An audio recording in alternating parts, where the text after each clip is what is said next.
दोस्तों स्वागत है आप सभी का एग्जाम स्टडी 92 पर। दोस्तों हम लोग बिहार शिक्षक भर्ती 4.0 को ध्यान में रखते हुए प्रैक्टिस सेट सीरीज चलाए हुए हैं, जिसमें 100 प्रैक्टिस सेट का टारगेट है।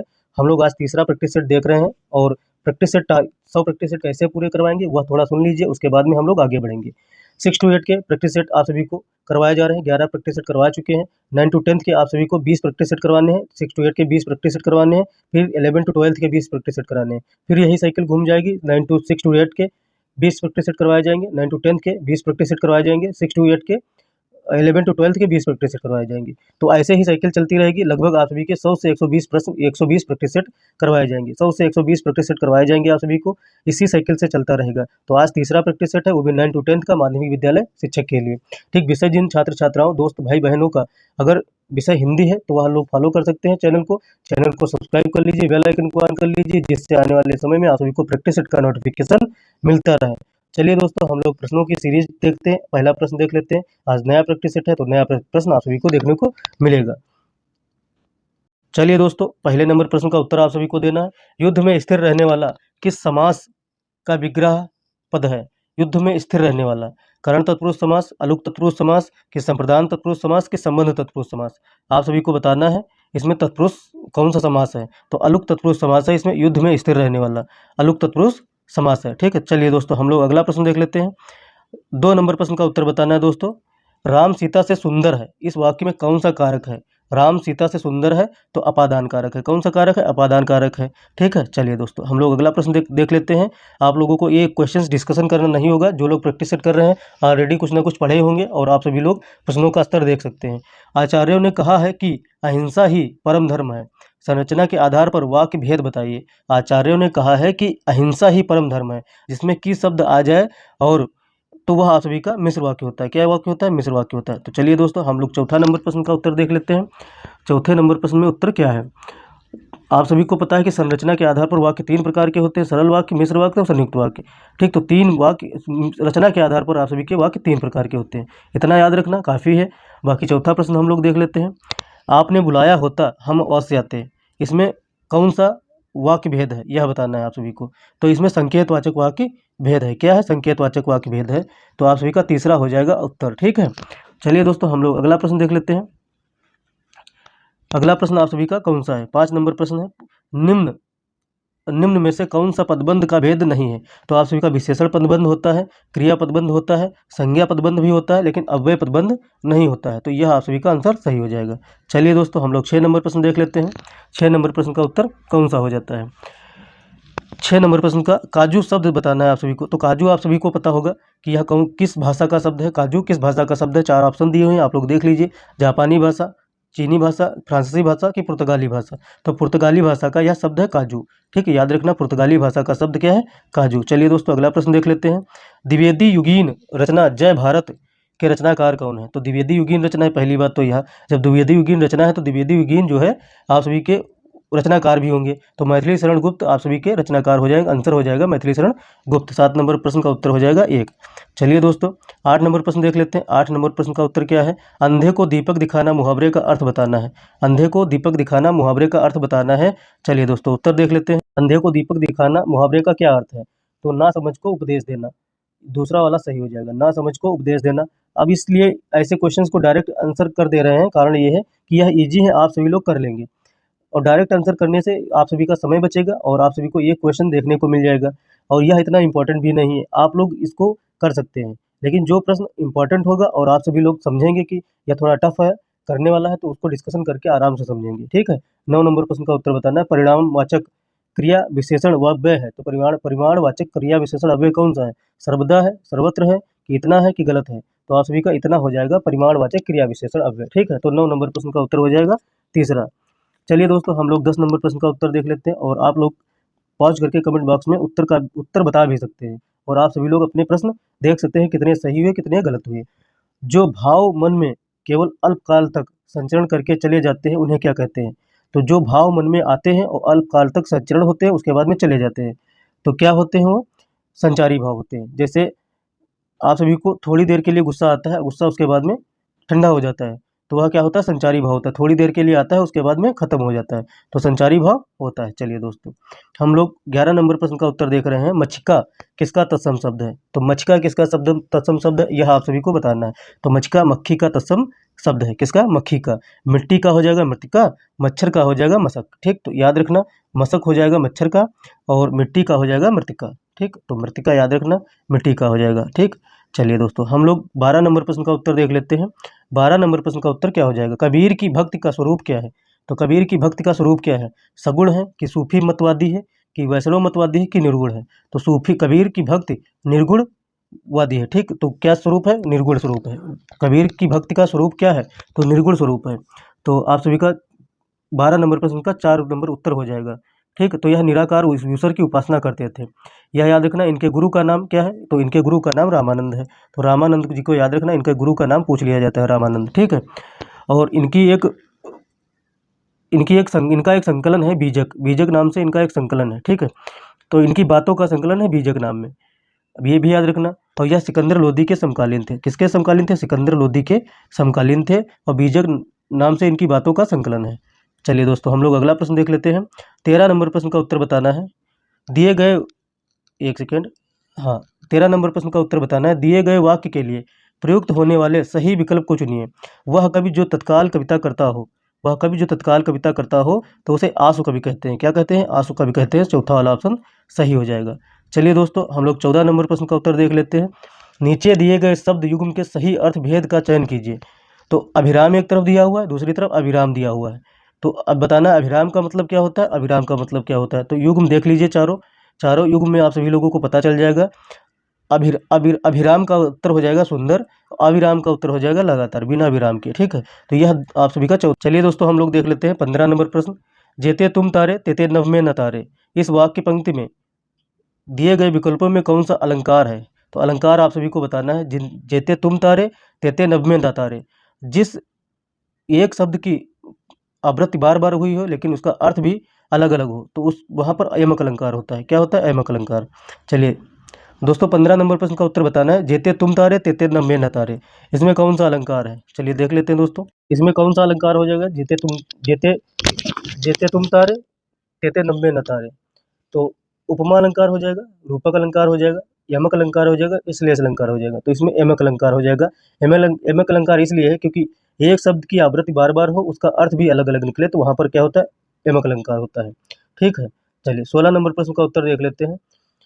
दीप सा मन जल चुका है, इस पंक्ति में वाचक शब्द है। तो दीप सा मन जल चुका है, तो सावाचक शब्द हो जाएगा। कौन सा शब्द?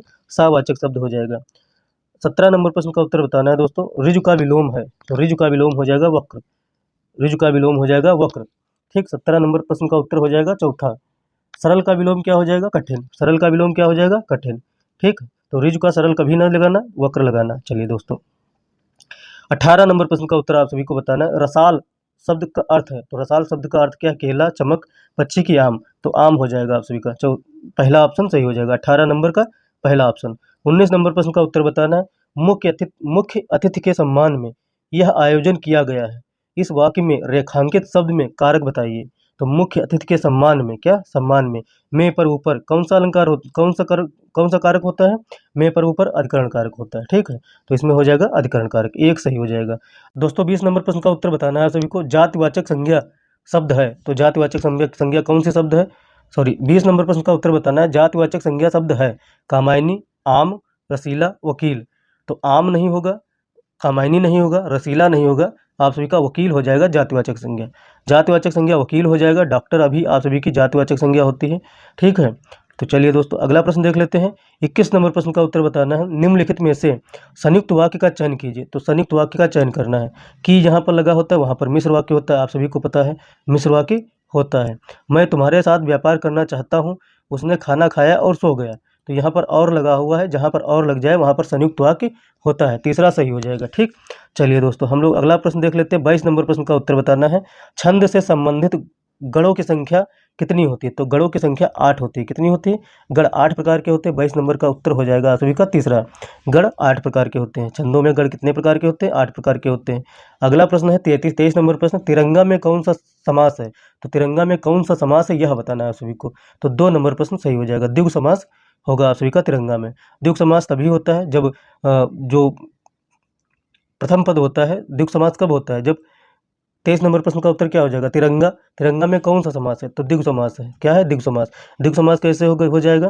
प्रथम पद में संख्यावाचक हो, प्रथम पद क्या हो? संख्यावाचक हो, वहां पर क्या होता है? द्विगु समास होता है। ठीक, प्रथम पद संख्यावाचक हो, वहां पर द्विगु समास होता है। चलिए दोस्तों, 24 नंबर प्रश्न का उत्तर बताइए। किस भाव की परिपक्व अवस्था को रस कहा जाता है? किस भाव की परिपक्व अवस्था को रस कहा जाता है? आप सभी को इसका आंसर कमेंट बॉक्स में बताना है अगर पता हो। अनुभाव, विभाव, संचारी भाव या अस्थायी भाव? किस भाव की परिपक्व अवस्था को रस कहा जाता है? तो संचारी भाव के परिपक्व अवस्था को रस कहा जाता है। गलत है, अस्थायी भाव के परिपक्व अवस्था को क्या कहा जाता है? रस कहा जाता है। तो आप सभी का चौथा ऑप्शन होगा, 24 नंबर का चौथा ऑप्शन हो जाएगा। ठीक है, चलिए दोस्तों अगला प्रश्न देख लेते हैं। 25 नंबर प्रश्न का उत्तर बताना है। मैंने राधा के लिए कपड़े खरीदे, इस वाक्य में कारक है। तो मैंने राधा के लिए कपड़े खरीदे, इस वाक्य में कारक है मैंने, मैं और साथ में ने लगा हुआ है। ठीक है, तो यहाँ पर क्या हो जाएगा? कर्ता ने, तो कर्ता कारक हो जाएगा। क्या हो जाएगा? कर्ता कारक। 25 नंबर प्रश्न का उत्तर हो जाएगा चौथा। चलिए दोस्तों, हम लोग 26 नंबर प्रश्न का उत्तर देख लेते हैं। नीचे लोकोक्तियां और उनके अर्थ दिए गए हैं, इनमें गलत अर्थ वाली लोकोक्ति का चयन करना है। आगे नाथ न पीछे पगहा बंधनहीन, बिल्कुल सही है। 3-13 होना संगठित होना, 3-13 संगठित नहीं होना होता है, 3-13 होना है भाग जाना, तो यह गलत हो जाएगा। ठीक, एक टकसाल के टली ढली है, एक टकसाल के ढली हैं, सब एक जैसे हैं, तो ये भी सही हो जाएगा। आँख के अंधे गांठ के पूरे, मतलब मूर्ख लेकिन धनवान है। ठीक, चलिए दोस्तों हम लोग 27 नंबर प्रश्न का उत्तर देख लेते हैं। निम्नलिखित में से मिश्र वाक्य का चयन करना है। प्रातःकाल होने पर चिड़िया चहचहाने लगी, प्रातःकाल होने पर चिड़िया चहचहाने लगी।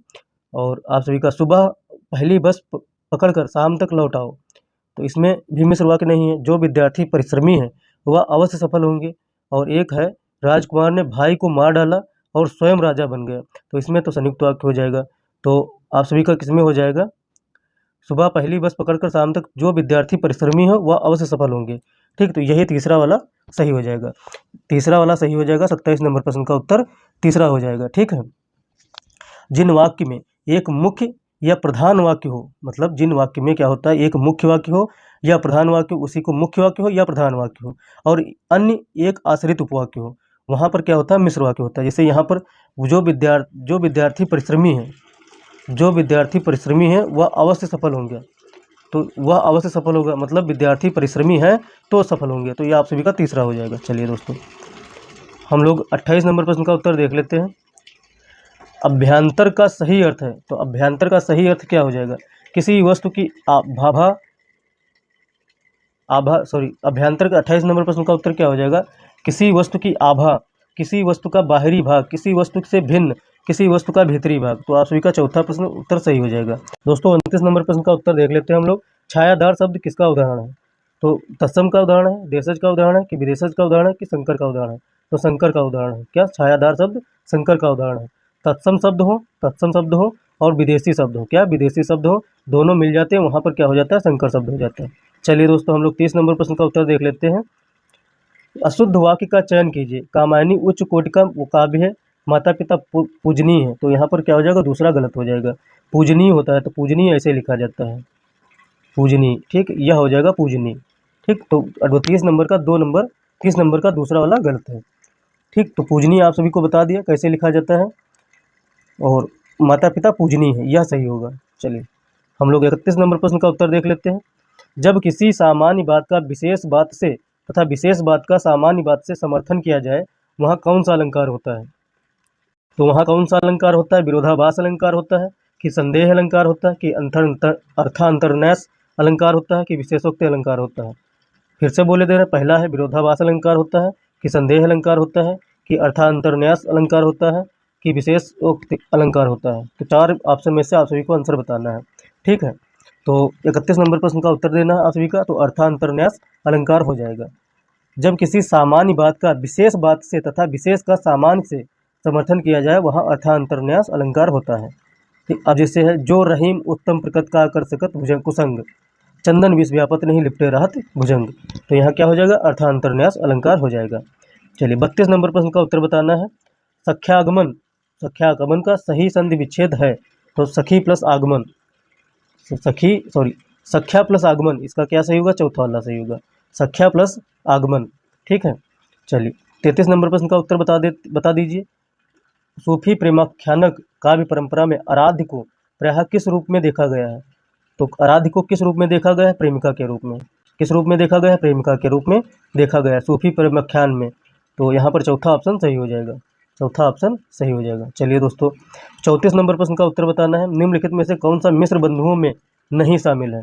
तो श्याम बिहारी, गणेश बिहारी, सुखदेव बिहारी, यह 4 थे। श्याम बिहारी, गणेश बिहारी और सुखदेव बिहारी, यह 3 थे।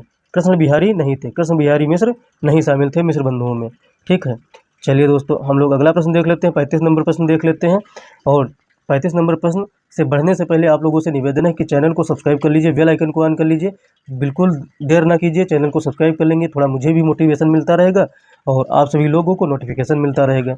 तो दोनों लोग जब साथ में चलेंगे तभी ना कुछ बढ़िया से कर पाएंगे और ये सभी एग्जाम्स क्लियर हो जाएंगे और आप सभी को पता भी नहीं चलेगा। सारे चैप्टर कंप्लीट हो जाएंगे प्रैक्टिस सेट के माध्यम से। एनसीईआरटी के सारे क्वेश्चंस हो जाएंगे, एनसीईआरटी के सारे क्वेश्चंस हो जाएंगे और जो ऑथेंटिक बुक होते हैं उनके भी क्वेश्चंस हो जाएंगे। सभी क्वेश्चंस आप सभी के हो जाएंगे। कम से कम 100 प्रैक्टिस सेट करवाने हैं। 100 प्रैक्टिस सेट के लिए 1 लाइक और 1 सब्सक्राइब तो बनता ही है दोस्तों। ठीक, तो 34 नंबर प्रश्न का उत्तर आप सभी को बता दिए हैं। कृष्ण बिहारी नहीं है, कृष्ण बिहारी मिश्र नहीं है। तो मिश्र बंधुओं में आते हैं श्याम बिहारी मिश्र, गणेश बिहारी मिश्र और सुखदेव बिहारी, सुख बिहारी मिश्र, जिन्हें सुखदेव बिहारी मिश्र भी कहते हैं। ठीक, तो इनकी एक इतिहास की पुस्तक है, हिंदी साहित्य के इतिहास की पुस्तक है इनकी, जिसका नाम है मिश्र बंधु विनोद। क्या नाम है? मिश्र बंधु विनोद। तो इसको भी याद रखना, यह बार बार पूछी जाती है। ठीक है, तो यह बार बार पूछी जाती है, इसको याद रखना। और यह जो दोस्तों जिसके प्रथम 3 भाग 1913 में प्रकाशित हुए थे और चतुर्थ भाग 1934 में प्रकाशित हुआ था, ये भी याद रखना। प्रथम 3 भाग जो 1900 कब प्रकाशित हुए थे? 1913 में प्रकाशित हुए थे, 1913 में। और लास्ट भाग जो चतुर्थ भाग था वह 1934 में प्रकाशित हुआ था। ठीक, ये भी याद रखना, ये इंपॉर्टेंट है। अब हम लोग 35 नंबर प्रश्न का डिस्कशन करते हैं। अपभ्रंश की उत्तरकालीन अवस्था का नाम बताइए। तो अपभ्रंश की उत्तरकालीन अवस्था का नाम क्या था? अवहट्ट था। क्या था? अवहट्ट था। यह आप सभी का 35 नंबर का चौथा ऑप्शन सही हो जाएगा। ठीक है, तो चलिए दोस्तों, हम लोग आगे बढ़ते हैं और आगे बढ़ने के साथ साथ में आप लोगों को बता दें कि भोलानाथ तिवारी के अनुसार अपभ्रंश और अवहट्ट एक ही भाषा के 2 भाग हैं। भोलानाथ तिवारी के अनुसार अपभ्रंश और अवहट्ट एक ही भाषा के 2 नाम हैं। क्या है? 2 नाम हैं। ठीक, तो ये भी याद रखना आप लोग। चलिए दोस्तों, हम लोग 36 नंबर प्रश्न का उत्तर कर लेते हैं। 36 नंबर प्रश्न का उत्तर है, पुष्पदंत किस शताब्दी के कवि थे? तो पुष्पदंत किस शताब्दी के कवि थे? 8वीं शताब्दी के थे, 7वीं शताब्दी के थे कि 10वीं शताब्दी के थे कि 11वीं शताब्दी के थे? तो 10वीं शताब्दी के पुष्पदंत कवि थे। ठीक, तो 10वीं शताब्दी के पुष्पदंत कवि थे, ये भी याद रखना। 10वीं शताब्दी के पुष्पदंत कवि थे, ये भी याद रखना। और आप सभी को बता दें, इनकी एक रचनाएं हैं महापुराण और सन्य कुमार चरित और जसहर चरित, ये सब याद रखना। ये तीनों बार बार पूछी गई हैं। ठीक, महापुराण में 63 महापुरुषों की जीवन घटनाओं का वर्णन किया गया है। तो महापुराण में इनकी एक महापुराण इनकी रचना है। महापुराण में 63 महापुरुषों की जीवन की घटनाओं का वर्णन किया गया है। यह पूछा गया है, तो आप सभी के साथ में डिस्कशन कर दिया गया है। बाकी जब हम लोग पीवाईक्यू करते हैं, हिंदी के पीवाईक्यू भी कर रहे हैं, साहित्य के साथ में व्याकरण भी कर रहे हैं, तो व्याकरण अलग कर रहे हैं, साहित्य अलग चल रही है और प्रैक्टिस सेट अलग चल रहा है। इतना कर लेते हैं, मोर देन सफिशिएंट। आप सभी का TRE 4 क्लियर हो जाएगा 100%। आप सभी को कहीं से हिंदी नहीं पढ़नी पड़ेगी, हिंदी यहीं से क्लियर हो जाएगी। दोहा कोश किसकी रचना है? दोहा कोश किसकी रचना है, आप सभी को बताना है। तो दोहा कोश विद्याधर की है कि सराहपा की है कि पुष्पदंत की है कि सबरपा की है? दोहा कोश किसकी रचना है? 37 नंबर प्रश्न का उत्तर आप सभी को बताना है। तो सराहपा की है दोहा कोश। किसकी है? सराहपा की रचना है दोहा कोश। ठीक, जिसमें देखो, दोहा कोश की रचना सराहपा ने की थी। ठीक है, इन्हें सराहपाद भी कहा जाता है। ये 84 सिद्धों में से एक थे, इतना याद रखना। और पंडित राहुल शंकरत्यायन ने सराहपाद को 769 ईस्वी में, जिनका पीरियड माना जाता है, को हिंदी का प्रथम कवि माना है। तो सराहपाद को राहुल शंकरत्यायन ने हिंदी का प्रथम काव्य माना है, यह भी याद रखना। ठीक है, तो यह याद करने वाला पॉइंट है कि 84 सिद्धों में से यह एक थे। ठीक, तो ये याद रखना आप लोग। चलिए दोस्तों, हम लोग अगला प्रश्न देख लेते हैं। अगले प्रश्न के साथ साथ में हम लोग 38 नंबर प्रश्न का उत्तर बताइए। साहित्य लहरी के रचनाकार कौन है? तो तुलसीदास हैं, कृष्णदास हैं, कि सूरदास हैं, कि सुंदरदास हैं? तो सूरदास साहित्य लहरी की रचनाकार हैं। तो इनकी एक कविता है सूर सागर सूर की सारावली साहित्य लहरी, सॉरी, इनकी एक कविता है। 38 नंबर प्रश्न का उत्तर बताना है कि साहित्य लहरी के रचनाकार कौन है? तो सूरदास हैं। साहित्य लहरी के रचनाकार कौन है? सूरदास। तो इनकी एक पंक्ति है, वो भी याद रखना इनकी रचनाओं की। साहित्य लहरी सूर सागर सूर की सारावली श्री कृष्ण की बाल छपल लेखनी अनुपम चली। तो सारी रचनाएं इनकी इन्हीं पंक्तियों में आ गई। याद रखना, बार बार सुन लेंगे तो आप सभी को याद हो जाएंगी। 39 नंबर प्रश्न का उत्तर बताना है। सखी संप्रदाय के संस्थापक कौन है? हित हरिवंश हैं, कि वल्लभाचार्य हैं, कि स्वामी हरदास हैं, कि माधवाचार्य हैं? 39 नंबर प्रश्न का उत्तर बताना है कि सखी संप्रदाय के संस्थापक कौन है? 39 नंबर प्रश्न का उत्तर बताना है दोस्तों। तो 39 नंबर प्रश्न का उत्तर हो जाएगा स्वामी हरदास। स्वामी हरदास सखी संप्रदाय के संस्थापक हैं। अच्छा, अब आप लोग कहेंगे स्वामी हरदास सखी संप्रदाय के संस्थापक तो हैं ही हैं, और यह किसके गुरु से? तो यह किसके गुरु थे? तानसेन के गुरु थे। यह बार बार पूछा जाता है कि तानसेन के गुरु कौन थे? बार बार पूछा गया है कि तानसेन के गुरु कौन थे? तो कौन थे? तानसेन के स्वामी हरदास थे। कौन थे? स्वामी हरदास थे, जो सखी संप्रदाय के संस्थापक माने जाते हैं। साथ में दोस्तों आप सभी को बता दें कि इनकी रचनाएं कौन कौन सी हैं? सिद्धांत के पद हैं। इनकी रचनाएं कौन कौन सी हैं? सिद्धांत के पद हैं। और इनकी रचनाएं हैं केलीमाल, इनकी एक रचना है। केलीमाल इनकी एक रचना है। सुन लेना, लिख ना पाए तो सुन लेना, ठीक। केलीमाल इनकी रचना है। सिद्धांत के पद इनकी रचना है स्वामी हरदास की। हित हरिवंश वल्लभाचार्य, हित हरिवंश को बताते हैं, पहले वल्लभाचार्य को बता देते हैं। वल्लभाचार्य वल्लभ संप्रदाय के संस्थापक थे। किसके? वल्लभ संप्रदाय के, ठीक। इन्होंने पुष्टि मार्ग का प्रवर्तन किया, मतलब पुष्टि मार्ग की खोज की इन्होंने की, तो ये याद रखना। और इन्होंने कुछ चीज़ें बताई हैं, इनके ग्रंथ हैं कुछ, तो वह देख लीजिए। अणुभाष्य, ब्रह्मसूत्र का भाष्य, श्रीमद् भागवत का टीका, पूर्व मीमांसा, और भी इन्होंने कुछ लिखी हैं, तो याद आएंगी, वैसे ही आप सभी को बताई जाएंगी। दोस्तों, हित हरिवंश, स्वामी हित हरिवंश राधा वल्लभ संप्रदाय से संबंधित है। कौन? राधा वल्लभ संप्रदाय से संबंधित है, ये भी याद रखना, ठीक। और आप सभी को बता दें माधवाचार्य ब्रह्म संप्रदाय से संबंधित है। किससे? ब्रह्म संप्रदाय से, ये भी याद रखना, ठीक।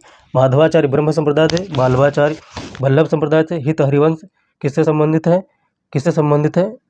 राधा वल्लभ संप्रदाय से। और स्वामी हरदास सखी संप्रदाय से संबंधित है, याद रखना। 40 नंबर प्रश्न का उत्तर बताना है। मृगावती किसकी रचना है? तो मृगावती कुतुबुद्दीन की रचना है। किसकी? कुतुबुद्दीन की रचना है मृगावती, जो 1503 में लिखी गई थी। और आप लोगों को पता है आचार्य रामचंद्र शुक्ल ने प्रेमाख्यान काव्य परंपरा का प्रथम ग्रंथ माना है किसको? मृगावती को। तो कुतुबुद्दीन द्वारा लिखी गई मृगावती को रामचंद्र शुक्ल जी ने प्रेमाख्यान काव्य परंपरा का प्रथम ग्रंथ माना है, ठीक है। और इसमें नायक राजकुमार तथा नायिका मृगावती है, ये भी याद रखना। नायक राजकुमार है और मृगावती नायिका है। चलिए दोस्तों, अगला प्रश्न देख लेते हैं। अगला प्रश्न के साथ साथ में हम लोग आगे बढ़ते हैं। आगे बढ़ने के साथ साथ में आप लोगों से निवेदन है कि चैनल को सब्सक्राइब कर लीजिए, बेल आइकन को ऑन कर लीजिए। 41 नंबर प्रश्न देख लें। निम्नलिखित काव्योक्ति तुलसी की किस रचना से है? तो पहले देख लेते हैं काव्योक्ति कौन सी है। पंक्तियाँ देख लीजिए। श्रुति मम्मत हरिभक्त पथ संयुत विरत विवेक, यह किस ग्रंथ की पंक्तियाँ हैं? आप सभी को बताना है। तुलसीदास की पंक्तियाँ हैं, तो आप सभी को बताना है किस ग्रंथ से है। रामचरितमानस से है, कवितावली से है, विनय पत्रिका से है, कि गीतावली से है। 41 नंबर प्रश्न का उत्तर बताना है दोस्तों आप सभी को। तो दोस्तों, यह पंक्तियाँ किसकी हो जाएंगी? किस ग्रंथ से मानी जाती हैं? रामचरितमानस से मानी जाती है, ली गई हैं, ठीक है। यह रामचरितमानस से ली गई पंक्तियाँ हैं। श्रुति सम्मत हरिभक्त पथ संयुत विरत विवेक। और दोस्तों आप सभी को बता दें रामचरितमानस की और भी पंक्तियाँ हैं, जैसे भक्तय ज्ञानय नहीं कुछ भेदा, अभय हरय भव संभव खेदा, यह भी पंक्ति रामचरितमानस से ली गई है। तो ये पूछी जा गई हैं पंक्तियाँ, यह आप सभी को बताया दे रहे हैं। कवितावली की एक पंक्ति है, कवितावली कौन सी है? और गोरख जगायो जोग भगत भगायो लोग, गोरख जगायो जोग भगत भगायो लोग, कवितावली की ये भी पंक्ति है। और विनय पत्रिका से केशव कहीं न जाए का कहिए, यह आप लोगों ने सुना होगा, तो ये भी जो है विनय पत्रिका से है। और गीतावली से दूल्हा राम से दुलरी, तो यह गीतावली से है। बाकी याद होंगी नहीं, बार बार रिपीट करेंगे तो आप सभी को याद हो जाएंगी। 42 नंबर प्रश्न का उत्तर बताना है। शब्द शक्ति के विषय में निम्नलिखित कथन किसका है? तो शब्द शक्ति के विषय में निम्नलिखित कथन किसका है, यह बताना। अविद्या उत्तम काव्य है, अविद्या उत्तम काव्य है, मध्य लक्षणाहीन है, अधम व्यंजना रस बिरस उल्टी कहत नवीन। अविद्या उत्तम काव्य है, मध्य लक्षणाहीन, अधम व्यंजना रस बिरस उल्टी कहत नवीन, यह पंक्तियाँ किसकी हैं? आप सभी को बताना है। केशव दास की हैं, भिखारी दास की हैं, देव कवि हैं कि चिंतामणि की हैं? यह पंक्तियाँ इंपॉर्टेंट है, बार बार रिपीट होती हैं, 50 बार रिपीट हुई हैं, तो यह देव कवि की हैं। किसकी हैं? देव कवि की हैं। चलिए दोस्तों, 43 नंबर प्रश्न का उत्तर हम लोग देख लेते हैं। निम्नलिखित में से कौन सा नाटक श्रीनिवास दास का नहीं है? तो श्रीनिवास दास का कौन सा नाटक नहीं है? रणधीर मोहिनी नहीं है, महारानी पद्मावती नहीं है, कि तप्ता संवर्ण नहीं है, तप्ता संवर्ण नहीं है, कि संयोगिता स्वयंवर नहीं है? कौन सी नहीं है? 43 नंबर प्रश्न का उत्तर बताना है। तो 43 नंबर प्रश्न का उत्तर क्या हो जाएगा? आप लोग कमेंट बॉक्स में रखना, तब तक हम लोग बता देते हैं। महारानी पद्मावती नहीं है। किसकी नहीं है महारानी पद्मावती? श्रीनिवास दास जी की नहीं है रानी पद्मावती। महारानी पद्मावती विद्यानिवास श्रीनिवास दास जी की नहीं है। रणधीर मोहिनी श्रीनिवास दास जी की है। और महारानी पद्मावती रणधीर मोहिनी श्रीनिवास दास जी की है। महारानी पद्मावती श्रीनिवास दास जी की है। संयोगिता स्वयंवर श्रीनिवास दास जी की है। और तप्त संवर्णक श्रीनिवास दास जी की। कौन सी नहीं है? महारानी पद्मावती नहीं है। ठीक है, तो आप सभी का आंसर हो जाएगा दूसरा। 43 नंबर प्रश्न का उत्तर क्या हो जाएगा? दूसरा हो जाएगा।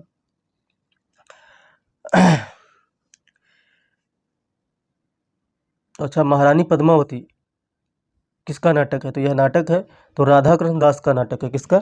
रानी पद्मावती किसका? राधा कृष्ण दास का नाटक है। राधा कृष्ण दास का नाटक है। चलिए दोस्तों, हम लोग 44 नंबर प्रश्न का उत्तर देख लेते हैं।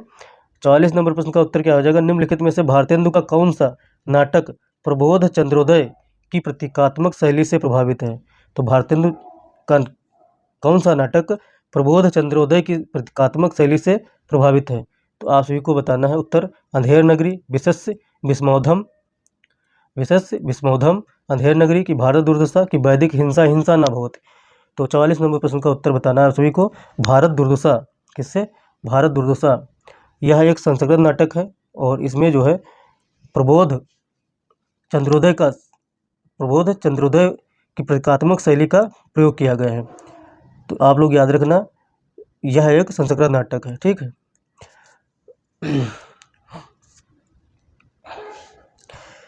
चलिए दोस्तों, अगला प्रश्न देख लेते हैं। 45 नंबर प्रश्न का उत्तर बताना है दोस्तों। 45 नंबर प्रश्न का उत्तर क्या हो जाएगा? निम्नलिखित में से कौन सा खंड काव्य रामनरेश त्रिपाठी का नहीं है? तो कौन सा खंड काव्य रामनरेश त्रिपाठी का नहीं है? मिलन नहीं है, पथिक नहीं है, कि नहुस नहीं है, कि स्वप्न नहीं है? तो नहुस नहीं होगा। 45 नंबर प्रश्न का उत्तर तीसरा हो जाएगा, नहुस नहीं होगा। चलिए दोस्तों, हम लोग 46 नंबर प्रश्न का उत्तर देख लेते हैं। बिहारी किस धारा के कवि थे? तो बिहारी रीति सिद्ध के थे, रीति मुक्त के थे, स्वच्छंद थे, कि रीतिबद्ध के थे?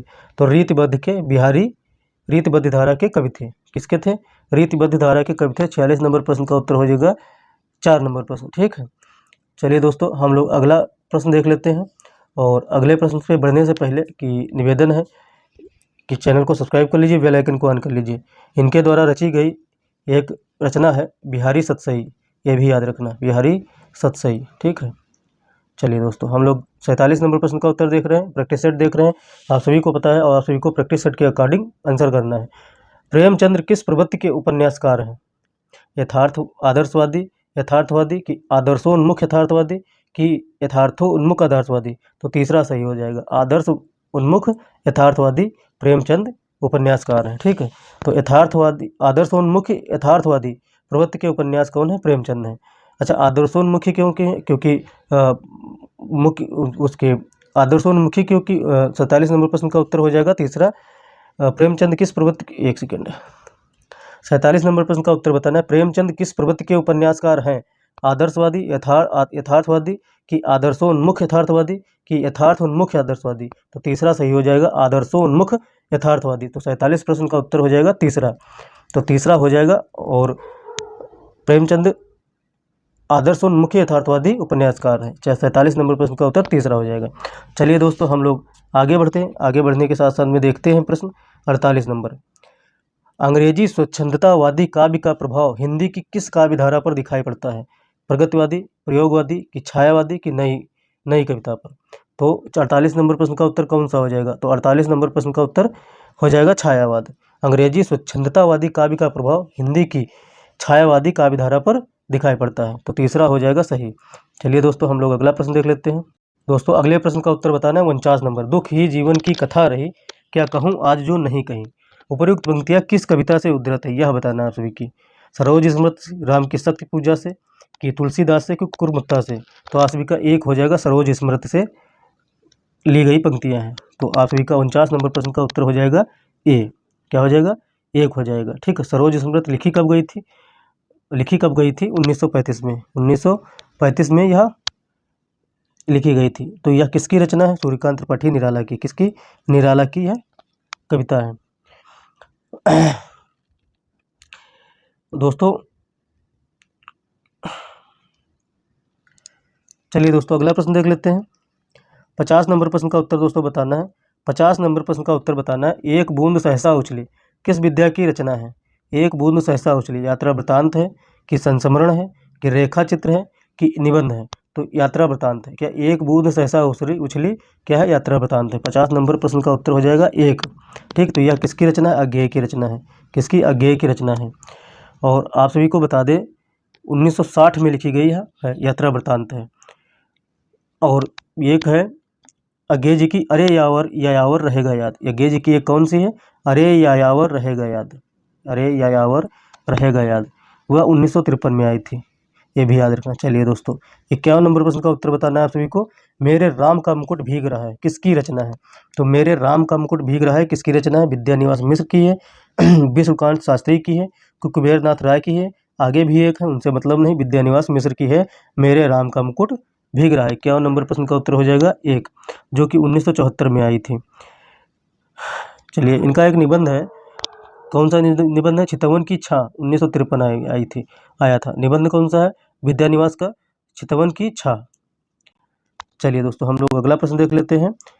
52 नंबर प्रश्न का उत्तर बताना है। पंडित सल संत बखाणे दहिये बुद्ध बसंत न जाने कथन किसका है? मीनपा का है, सबरीपा का है, गोरचपा का है, कि सरापा का है? तो 52 नंबर प्रश्न का उत्तर बताना है। तो सरापा का यह कथन है। ठीक। चलिए दोस्तों हम लोग आगे बढ़ते हैं। आगे प्रश्न का उत्तर देख लेते हैं। 53 नंबर प्रश्न का उत्तर बताना है। किस रचना का दूसरा नाम आलाखंड है? तो आलाखंड की रचना किसने की थी? जगनिक ने की थी। किसने? जगनिक ने की थी। और जगनिक ने परमाणु रासों की भी रचना की थी। तो आप सभी का हो जाएगा दूसरा ऑप्शन। ठीक। चलिए दोस्तों हम लोग अगला प्रश्न देख लेते हैं। अष्टछाप के कवि हैं। तो अष्टछाप के कवि कौन है? 54 नंबर प्रश्न का उत्तर बताना है। अष्टछाप के कवि कौन है? स्वामी हरिदास हैं, कि हित हरिवंश हैं, कि प्रियादास हैं, कि कुंभनदास हैं? तो आप सभी का चौथा ऑप्शन हो जाएगा अष्टछाप के कवि कुंभनदास हैं। तो 54 नंबर प्रश्न का उत्तर क्या हो जाएगा? चौथा प्रश्न का उत्तर हो जाएगा। ठीक है। चलिए दोस्तों आगे बढ़ते हैं। मुल्ला वजही की रचना है। 55 नंबर प्रश्न का उत्तर बताना है। मुल्ला वजही की रचना कौन से है? कुतुब मुस्तरी है। कौन से? कुतुब मुस्तरी है इनकी रचना। 55 नंबर का हो जाएगा एक। और आप सभी को बता दें कि 55 नंबर प्रश्न तक हम लोग डिस्कशन कर चुके हैं। अगर आप लोगों ने अभी तक लाइक ना किया हो वीडियो को, तो वीडियो को लाइक कर दीजिए, चैनल को सब्सक्राइब कर लीजिए। 56 नंबर प्रश्न का उत्तर बताना है। लोगन कवित कीबो खेल कर जानो है किसकी उक्ति है? लोगन कवित कीबो खेल कर जानो है ठाकुर की, कि खनानंद की है, कि केशवदास की, कि मतिराम की है? 56 नंबर प्रश्न का उत्तर हो जाएगा एक, यह ठाकुर की है। लोगन कवित कीबो खेल कर जानो है। तो यह पंक्तियां किसकी हैं? ठाकुर की हैं। चलिए दोस्तों अगला प्रश्न देख लेते हैं। 57 नंबर प्रश्न का उत्तर बताना है आप सभी को। कबीर कान राखी नहीं वर्णा आश्रम सट दर्शनी किसने कहा है? रैदास ने कहा है, मलुकदास ने कहा है, नाभादास ने कहा है, कि प्रियादास ने कहा है? तो 57 नंबर उत्तर हो जाएगा तीसरा, नाभादास ने कहा है कबीर कान राखी नहीं वर्णा आश्रम सट दर्शनी। चलिए दोस्तों 58 नंबर प्रश्न का उत्तर बताना है आप सभी को। इनमें से किसका समय सबसे बाद है? तो किसका समय सबसे बाद है? केशवदास का है, रहीमदास का है, घनानंद का है, कि पद्माकर का है? 58 नंबर प्रश्न का उत्तर आप सभी को दोस्तों बताना है। तो पद्माकर का सबसे बाद का समय है। पद्माकर का समय क्या है? 1753 से 1833। 1753 से 1833 पद्माकर का समय है। चलिए दोस्तों हम लोग अगला प्रश्न देख लेते हैं। 59 नंबर प्रश्न का उत्तर बताना है। रस सूत्र के व्याख्याता कौन है? तो रस सूत्र के व्याख्याता कौन है? लोलट है, शंकुक है, भट्टनायक है, अभिनवगुप्त है? यह हो जाएंगे लोलट हो जाएंगे, शंकुक हो जाएंगे, भट्टनायक हो जाएंगे, और अभिनवगुप्त हो जाएंगे। दूसरा वाला ऑप्शन सही हो जाएगा। चलिए दोस्तों विश्वनाथ प्रसाद। चलिए 60 नंबर प्रश्न का उत्तर बताना है दोस्तों। साधारणीकरण आलम्बनत धर्म का होता है यह कथन किसका है? साधारणीकरण आलम्बनत धर्म का होता है, आचार्य विश्वनाथ का है, आचार्य अभिनव गुप्त का है कि आचार्य रामचंद्र शुक्ल का है। और 60 नंबर प्रश्न का चौथा ऑप्शन कोई काम का नहीं है, तो आप लोग तीसरा सही हो जाएगा, आचार्य रामचंद्र शुक्ल जी का है। साधारणीकरण आलम्बनत्व का धर्म, आलम्बनत्व धर्म का होता है। साधारणीकरण आलम्बनत्व धर्म का होता है, आचार्य रामचंद्र शुक्ल जी का कथन है। 61 नंबर प्रश्न का उत्तर बताना है। हिंदी भाषा के विकास का सही क्रम है पाली प्राकृत संस्कृत अपभ्रंश कि संस्कृत पाली प्राकृत अपभ्रंश कि संस्कृत अपभ्रंश पाली प्राकृत, तो पाली प्राकृत संस्कृत अपभ्रंश। ठीक, तो आप सभी का कौन सा हो जाएगा? 61 नंबर प्रश्न का उत्तर बताना है। तो 61 नंबर का उत्तर हो जाएगा दूसरा, संस्कृत पाली प्राकृत अपभ्रंश। ठीक, संस्कृत पाली प्राकृत और अपभ्रंश दूसरा सही हो जाएगा। चलिए दोस्तों, हम लोग 62 नंबर प्रश्न का उत्तर देख रहे हैं। प्रयोगवाद को बैठे ठाले का धंधा किसने कहा है? तो प्रयोगवाद को बैठे ठाले का धंधा किसने कहा है? 62 नंबर प्रश्न का उत्तर बताना है। तो नंद दुलारे वाजपेयी जी ने कहा है। किसने कहा? नंद दुलारे वाजपेयी जी ने कहा है। याद रखना, प्रश्न पूछा जा सकता है। आप सभी का 62 नंबर का कौन सा ऑप्शन हो जाएगा? चौथा, नंद दुलारे वाजपेयी जी ने कहा है छायावाद को बैठे ठाले का धंधा। 63 नंबर प्रश्न का उत्तर बताना है। आदिकाल के निम्नलिखित रचनाकारों का सही अनुक्रम क्या है? गोरखनाथ है, अमीर खुसरो, विद्यापति, सरहपा। आदिकाल का बताना है। तो इसमें आप सभी को मिल जाएगा ऑप्शन तीसरा एक, तो यही सही हो जाएगा। सरहपा, गोरखनाथ, अमीर खुसरो और विद्यापति, तीसरा सही हो जाएगा आप सभी का। चलिए दोस्तों, हम लोग अगला प्रश्न देख लेते हैं। 64 नंबर प्रश्न का उत्तर बताना। निम्नलिखित रचनाओं को उनके कवियों के साथ सुमेलित कीजिए। तो बीजक, एक सेकेंड, अब सुमेलित करना है। बीजक किसका हो जाएगा? कबीरदास जी का हो जाएगा। अखरावट किसका हो जाएगा? जायसी का हो जाएगा। भक्तमाल किसका हो जाएगा? नाभादास का हो जाएगा। और श्याम सगाई नंददास जी का हो जाएगा। तो क्या हो जाएगा? ए का हो जाएगा एक, बी का हो जाएगा, ए का हो जाएगा दूसरा, बी का हो जाएगा पहला, सी का ऑप्शन हो जाएगा चौथा और डी का ऑप्शन हो जाएगा तीसरा। चलिए दोस्तों, हम लोग देख लेते हैं कौन सा ऑप्शन सही हो जाएगा। जैसे कौन सा ऑप्शन सही है? 64 नंबर प्रश्न का उत्तर बताना है आप सभी को। तो तीसरा सही हो जाएगा, हम लोगों ने मिला लिया था, वही सही होगा। ठीक है, चलिए 65 नंबर प्रश्न का उत्तर बताना है दोस्तों। निम्नलिखित में से किसने रीत काल को श्रृंगार काल कहा है? तो विश्वनाथ प्रसाद मिश्र जी ने कहा है। किसने कहा है? विश्वनाथ मिश्र जी ने कहा है। ठीक है, तो विश्वनाथ प्रसाद मिश्र जी ने कहा है रीत काल को श्रृंगार काल। अमृता प्रीतम किस भाषा की साहित्यकार थी? भाषा लिखा है यहाँ पर, भाषा होना चाहिए। भाषा की साहित्यकार थी, तो पंजाबी भाषा की साहित्यकार थी। 67 नंबर प्रश्न का उत्तर बताना है। निम्नलिखित में से कौन सा शब्द जड़ शब्द का विलोम है? तो जड़ शब्द का विलोम चेतन होता है। चलिए दोस्तों, 68 नंबर प्रश्न का उत्तर बताना है। साकार का विलोम क्या होगा? तो साकार का निराकार होगा। क्या होगा? निराकार होगा। हम लोग 69 नंबर प्रश्न का उत्तर देख रहे हैं। उत्कर्ष का विलोम क्या होगा? उत्कर्ष का विलोम अपकर्ष हो जाएगा। क्या हो जाएगा? अपकर्ष हो जाएगा। चलिए दोस्तों, 70 नंबर प्रश्न का उत्तर बताना है। किए हुए को ना मानने वाला तो कृतघ्न कहलाता है। क्या वो कहता है? कृतघ्न। किए हुए को ना मानने वाला, किए गए उपकार को ना मानने वाला कृतघ्न होता है। चलिए 71 नंबर प्रश्न का उत्तर बताना है दोस्तों। 70 नंबर प्रश्न का उत्तर तो चौथा हो ही जाएगा। 71 नंबर प्रश्न का उत्तर बताना है आप सभी को। तो 71 नंबर प्रश्न का उत्तर पार्थिव शब्द के लिए उपयुक्त शब्द है जिसका संबंध पृथ्वी से हो। दूसरा सही हो जाएगा। ठीक, चलिए दोस्तों, 72 नंबर प्रश्न का उत्तर बताना है। अब आप एक एक ऑप्शन पढ़ेंगे तो बहुत टाइम लग जाएगा। आप लोग पढ़ लेना, समझदार हैं, पढ़े लिखे हैं, तो इतना कोई इशू नहीं बनाएंगे। मुझे पता है कि हम क्वेश्चन करते जा रहे हैं, आंसर देते जा रहे हैं, क्योंकि आप सभी को पता होगा कि ये भी प्रश्न ईजी हैं, इनका कोई मतलब नहीं डिस्कशन करने का ज़्यादा। जहाँ ज़्यादा डिस्कशन करने वाला होता है वहाँ ऑलरेडी रोक कर थोड़ा बहुत डिस्कशन कर दिया जाता है, क्योंकि प्रैक्टिस सेट है तो इतना डिस्कशन करेंगे तो यह क्लास हो जाएगी और न थ्योरी क्लास हो जाएगी, ना तो यह प्रैक्टिस सेट रहेगा। तो प्रैक्टिस सेट को प्रैक्टिस सेट की तरीके से रहने देते हैं। साथ में पीओक्यू जो हम लोग डिस्कशन करते हैं, पीओक्यू आप लोग देखिए, उसमें ज़्यादा डीपली डिस्कशन किया जाता है साहित्य का। फिर व्याकरण का भी पीओक्यू चलता है तो वो भी डिस्कशन किया जाता है, तो वो भी आप लोग ज्वाइन कर सकते हैं। तो आप सभी के 80 में से 75 प्रश्न कहीं नहीं गए। कहाँ गए? 80 में से 75 प्रश्न कहीं नहीं गए। तो आप सबको 71 नंबर प्रश्न का उत्तर बताना है। वह जिसके समान दूसरा नहीं है नहीं है तो क्या कहलाता है? क्या कहलाता है? अपूर्व, अद्वितीय, अप्रतिम, अमूल्य। तो क्या कहलाता है? अद्वितीय। चलिए 73 नंबर प्रश्न का उत्तर दोस्तों बताना है। बड़े न हुजे गुणन बिन बिरद बड़ाई पाए, कहत धुतूरो शोकन गहनो गढ़ो न जाए। 73 नंबर प्रश्न का उत्तर बताना। 73 नंबर प्रश्न का उत्तर क्या हो जाएगा? अतिशयोक्त होगा, प्रति 73 नंबर प्रश्न का उत्तर क्या हो जाएगा? अतिशयोक्त होगा कि प्रतिवस्तुतमा हो जाएगा और अर्थांतरन्यास हो जाएगा, विरोधाभास हो जाएगा। 73 नंबर प्रश्न का उत्तर बताना है। अतिशयोक्ति हो जाएगा, प्रतिवस्तु उपमा हो जाएगा कि अर्थांतरन्यास हो जाएगा कि विरोधाभास हो जाएगा। तो 73 नंबर प्रश्न का उत्तर क्या हो जाएगा? आप सभी को आंसर करना है। क्या हो जाएगा? अर्थांतरन्यास। ठीक है, चलिए हम लोग 74 नंबर प्रश्न का उत्तर देख रहे हैं। माला फेरत जुग गया, फिरा न मन का फेर, कर का मन का छाड़ दे, मन का फेर। तो इसमें क्या हो जाएगा? ऊपर हम लोगों ने देखा था एक यमक अलंकार का उदाहरण, ये भी यमक अलंकार का उदाहरण है। ठीक है, तो आप सभी का कौन सा आंसर हो जाएगा 74 नंबर प्रश्न का? तीसरा। 75 नंबर प्रश्न का उत्तर देख लेते हैं दोस्तों। डायरेक्ट कंटिन्यू बोल रहे हैं और कंटिन्यू बोलते बोलते थोड़ा मन थक जाता है, और आप सभी लोग जानते हैं लगातार 45-40 मिनट रिकॉर्ड करना बड़ी बात होती है, और आप लोग 2-2, 3-4 मिनट देखते हैं, उसके बाद में देखते ही नहीं वीडियो को, तो डिमोटिवेशन लगता है। अगर आप लोग पूरा देखेंगे तो आप सभी को फ़ायदा भी मिलेगा और आप सभी के क्वेश्चंस भी तैयार हो जाएंगे। कम समय में ज़्यादा क्वेश्चंस तैयार होते हैं, मतलब 50 मिनट में 80 क्वेश्चन माने रखता है, और कहीं भी आप लोग जाएंगे तो 50 मिनट में 80 क्वेश्चन कोई नहीं कराता। 75 नंबर प्रश्न का उत्तर है संदेशन मधुवन कूप भरे। तो इसमें कौन सा हो गया? रूपक हो जाएगा, उपयुक्त हो जाएगा कि अन्योक्त हो जाएगा कि अतिशयोक्त हो जाएगा?